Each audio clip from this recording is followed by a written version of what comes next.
by building sustainable food systems that provide nutritious food for all. Let's review about SDG 2. Probably heard it before, right? To solve world hunger, we just need to grow more food. Simple.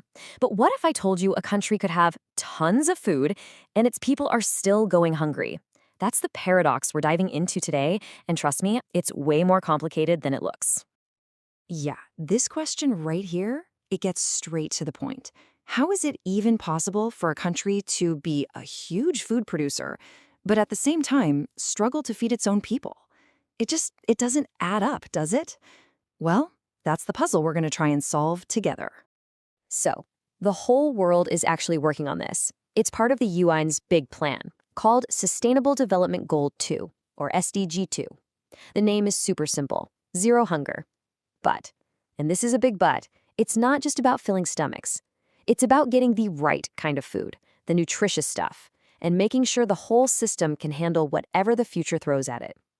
All right, so to really get our heads around this, we're going to zoom in on one country that is living this paradox every single day: Pakistan. Its story, I think, shows us exactly why hitting that zero hunger goal is just so tough. And here it is, the whole problem laid out bare. On one side of the coin, Pakistan is a powerhouse when it comes to agriculture.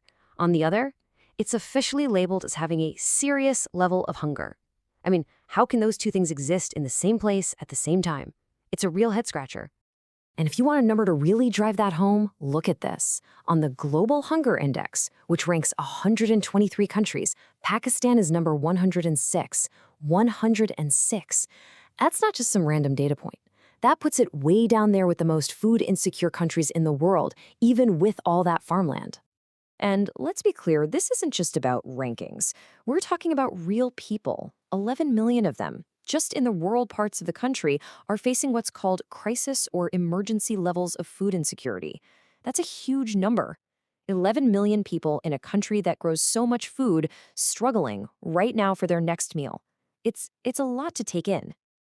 Okay, but believe it or not, the story gets even more complicated, because just having enough calories isn't the whole picture. There's this other, sneakier problem lurking underneath: malnutrition. And this is where the real long-term permanent damage gets done. This quote just says it all. Stunting is an irreversible life sentence of lost potential. Let that sink in. A life sentence. It means if a kid doesn't get the right food at the very beginning of their life, the damage is done. Forever. You can't go back and fix it. Their bodies, and just as importantly, their brains, are permanently held back. So, just so we're all on the same page, when we say stunting, we mean a child is too short for their age. That's from long-term malnutrition. Wasting is when a child is too thin for their height. That's more of an immediate, acute problem. But both of them are basically giant flashing red lights that a child's entire future is in jeopardy. And the sheer scale of this in Pakistan is, honestly, it's just staggering. 40% of all kids under the age of 5 are stunted. I mean, just picture 5 little kids playing. 2 of them. 2 out of those 5 are already having their potential capped. Their bodies, their minds, before they've even really started life. It's a massive crisis. So, faced with this enormous challenge, what do? Well, Pakistan isn't just sitting back. They're fighting back with a really smart 2-part plan. It's a mix of big picture strategy and super focused on-the-ground action.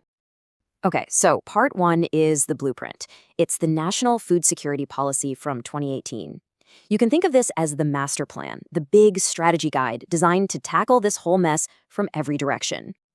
And this plan is built on 4 really important ideas, or pillars. First up is availability. Pretty straightforward, right? You gotta make sure there's enough food around. But then comes accessibility. It's not enough for food to exist. People have to actually be able to get it and afford it. Third is utilization. This is key. The food has to be the right food, nutritious and safe. And finally, number 4 is stability. The whole system has to be tough enough to survive things like climate change or economic shocks. Now, a big plan like that is great, but you need a laser focus. And that's part 2 of the strategy. They found their silver bullet, if you will. And it's all about targeting the most important time in a person's life, the first 1,000 days. That's from conception all the way to a child's 2nd birthday. Why? Because that's the window where you can actually prevent stunting before it ever happens. And the program that does this is called the Benazir Nashunuma program. And honestly, it is such a clever idea. Here's how it works. They give cash stipends to pregnant women and mothers with young kids. But here's the twist. It's conditional. You only get the cash if you go to your health checkups and attend sessions to learn about nutrition. Plus, they give out special nutrient-packed food. It's a brilliant way to connect money, health, and education all in one. So, does it work? Oh yeah, it works. The numbers don't lie. Kids in the program have a stunting rate that's 6.4 percentage points lower than kids who aren't. Now, that might not sound like a huge number, but in the world of public health, that is a massive success. This thing is a game changer, making a real, tangible difference in kids' lives. Okay, so we've got a great master plan and a world-class program that's actually working. Problem solved, right? We can all go home. Well, not so fast. Because this is where the story gets really tough. It turns out, even the best-laid plans can get completely knocked sideways by things you can't control. Let's look at the two biggest villains in this story. First, you've got massive climate shocks, like the monster floods back in 2022. They literally washed away crops and livestock, which is a direct hit on that availability pillar we talked about. And then you've got economic instability. Sky-high inflation means people's money is worth less and less. So even if food is on the shelf, they can't afford it. A direct attack on the accessibility pillar. And this is what's so frustrating and frankly heartbreaking about the whole situation. It's like taking 2 steps forward and then getting shoved 3 steps back. You have these amazing programs making real progress, changing lives, and then a global event, something totally out of your control, comes along and threatens to undo everything. So all of this leads us to the reality of the path forward, and it is a fragile one. Trying to achieve something as huge as zero hunger, well, it's a constant, relentless fight, especially when our world is dealing with so many crises all at once. And I think that's the big takeaway from Pakistan's story. You can have the perfect strategy on paper. You can have amazing, world-class programs that are proven to work, but sometimes that's still not enough. Your success is incredibly fragile, constantly at risk from these massive global forces you just can't do anything about on your own. Which leaves us with this one final, really big question to chew on. Can a single country, even with the best ideas and programs, really win this fight on its own when it's up against global monsters like climate change and economic instability? Or have we reached a point where solving hunger in one place actually means we have to work on solving everything, everywhere, all at once? That's something for all of us to think about. Thanks for your time to learn, earn, and lead.